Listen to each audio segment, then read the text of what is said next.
ఇవాళ గాంధీ కుటుంబానికి మేమందరం కూడా సభ్యులమే. అందరూ గుర్తుపెట్టుకోండి.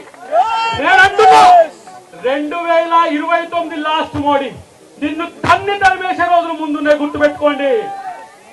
2029 తర్వాత మోడీ ఉండేది జైల్లో. నేను అంటున్నా ఒక మాట, రాఫెల్ డీల్లో నువ్వు అనిల్ అంబానీకి ఇవాళ 45,000 కోట్ల రూపాయల హవాలా చేసినావు. మేము కనుక రేపు అధికారంలోకి వస్తే మేము కేసు పెట్టి నిన్ను జైల్లో పంపలేమా? దొంగతనం చేసింది మీరు, కేడుని మీరు.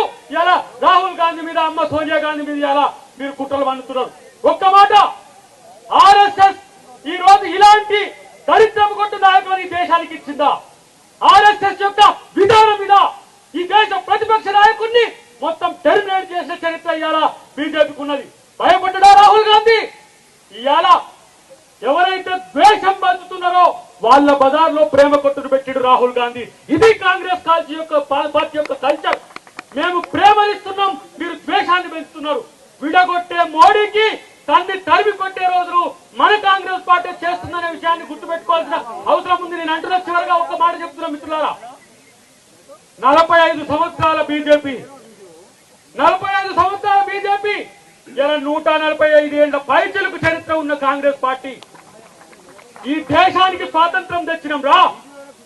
ఒక ప్రజాస్వామ్య ద్రోహి మోడీ ఇలా ఈడీని ఎనిమీ ఆఫ్ ది డెమోక్రసీగా చేసిండు. దేశంలో ఎవరైనా ప్రజాస్వామికవాదులు ప్రశ్నిస్తే వాళ్ళ మీద దాడులకు పూజగలుపుతున్న మోడీని పాతాళంలోకి తొక్కడమే మన లక్ష్యంగా ఉండాలని చెప్పి నేను కాంగ్రెస్ శ్రేణులందరికీ కూడా తెలియజేస్తున్నా. రాహుల్ గాంధీ మీరు కొట్టారండి. తెలంగాణ కాంగ్రెసే కాదు, యావత్ దేశం మీ వైపు చూస్తున్నది. ఇలా 99 సీట్లు వస్తేనే ఇలా భయపడిపోతున్నారు మోడీ, అమిత్ షా. రేపటి కనుక అధికారంలోకి వస్తుందని ఒక ఆలోచన కనుక ఉంటే ఇలాంటి